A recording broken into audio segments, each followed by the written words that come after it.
Okay, so you may remember from the last episode I was talking about making not only the offset base but also another false base for the router as well. And I'll be honest, I completely forgot to do that. By the time I got to the end of filming and wrapped it all up to review it, I'd completely forgotten I'd mentioned it. But I'm glad I did. I'm glad I did because I'm now able to show you firsthand the reason why this particular kind of base, an oversized base, is very handy. Now, what I've done is I've actually taken the false base off the router already to apply to this. But let me just show you what I'm doing here. I'm actually in the middle of making a key or sweep tray. So I've already made the template. I made that in exactly the same way, although slightly more complicated, as I made the offset base. Okay, so I've already made the template, and I made that using exactly the same techniques as I used making the offset router base. We marked out this centre section and then went to route the insets. I actually found that there's very little meat on the edges, so when I get to the middle it's in danger of tipping. So it became quite dicey. So what I've done is I've gone back and I'm going to make this. I'm actually using 4mm MDF. This is 4mm acrylic. Clear acrylic will be better because obviously I can see what's going on much clearly on the inside. But this is what I've got, so it's very quick and easy to make. So I'm probably going to make an acrylic one later on. But I just need to mark these out, drill the holes, and then I can carry on with the project. Because as you can see, it's a little bit rough in here. So I'll mark this out and get on over and drill it. Okay, so I'm going to use my straight guide fences, roughly mark the centre of the work. Doesn't have to be spot on. And I can use that to just eyeball this centre aperture. And what I am going to do is just mark these arcs on because I want to be able to fit this over the aperture for the guide bushes.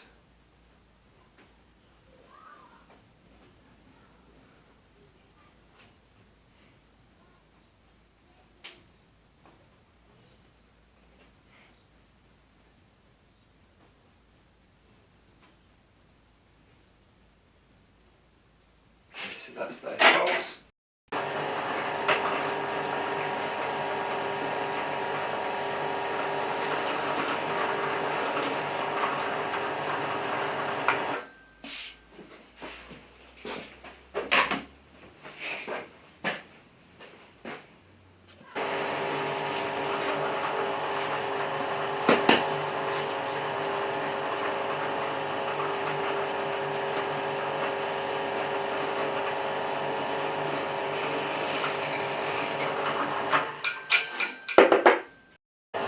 Going to countersink these before I go any further.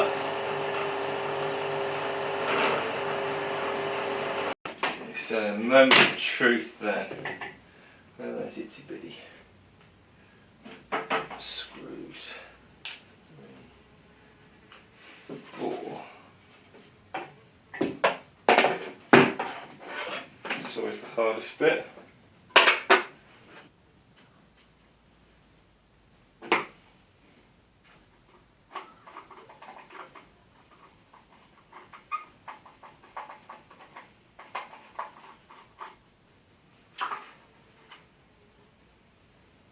Okay, so there's always one. This one's slightly offline, so I can either leave it like that, or I can give these a little bit of adjustment. I think I will take this off and just elongate that one slightly, so just says I know to do that.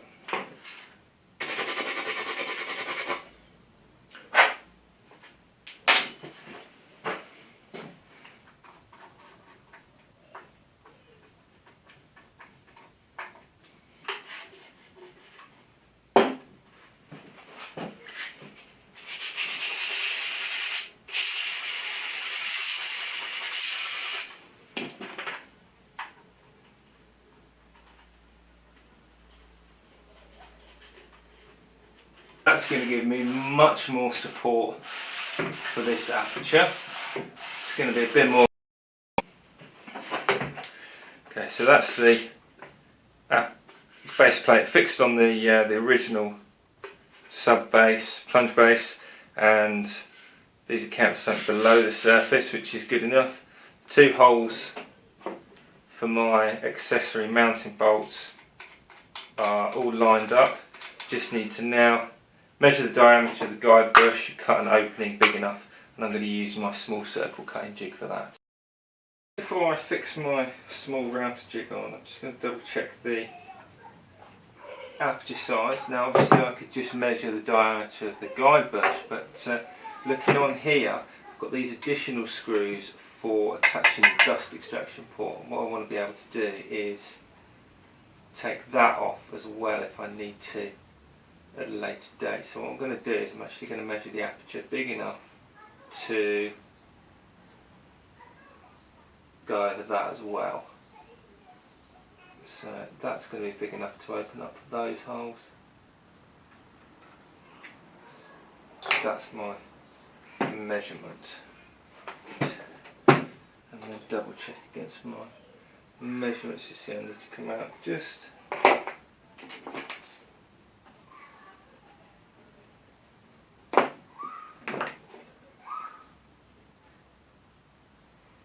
a touch.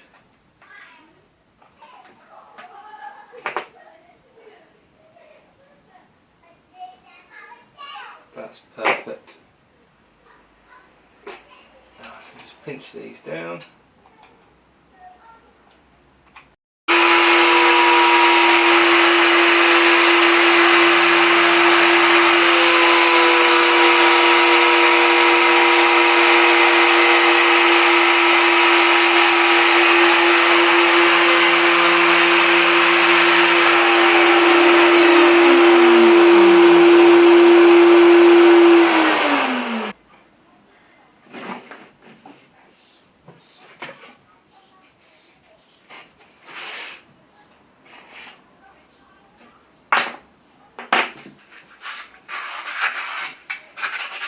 When I'm cutting thicker circles in thicker pieces, as I did with these ones, what I tend to do is, rather than route all the way through and have either the outer piece or the inner piece move and then not have to worry about double sticking it, is I can clamp the external piece down, and just by leaving a millimetre or two hole without going all the way through, I can then go through with either a jigsaw or coping saw or whatever, and just take the waste off. If it's a thick enough piece, then I can actually use a profiling bit just to, or if it's important that the shoulders are square, then I'll go around with the profiling bit. But this piece doesn't matter at all because it's only going to be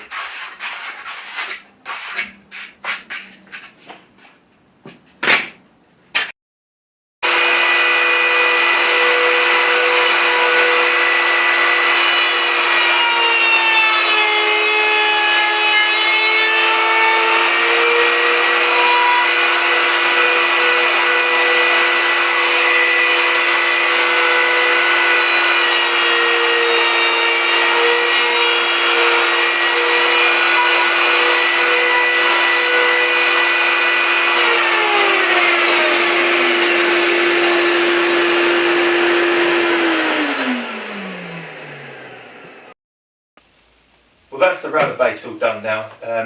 It's very handy, a very simple, effectively free piece of kit, which now not only lets us cut our channels, trenches, dados, what have you, but it also opens up a slightly bigger avenue, and no pun intended, in that we can now route wider expanses as with the tray here. I could have used a clear plexiglass or acrylic sheet just so I could see what's going on with the cutter, but to be honest, as you can see, I've pretty much opened up the whole of the original base anyway, so that's not really an issue. And obviously I can make this as big as I need to if I want to bridge large expanses with a template. It's always a sort of way up of two evils. Obviously the bigger I make the plate, the thicker it is for support, so it doesn't bend and sag in the middle. But the thicker I make it, obviously, the less depth of cut that I have. So it's a compromise of one and the other. So that was that. As I say, it's a nice simple project, and I hope you've enjoyed watching. Don't forget to hit the subscribe button so you don't miss out on all those other videos we've got on YouTube, and also check us out on Keek. Loads of cool stuff happening all over there daily, and also the website at woodcraftbpw.com. See you soon.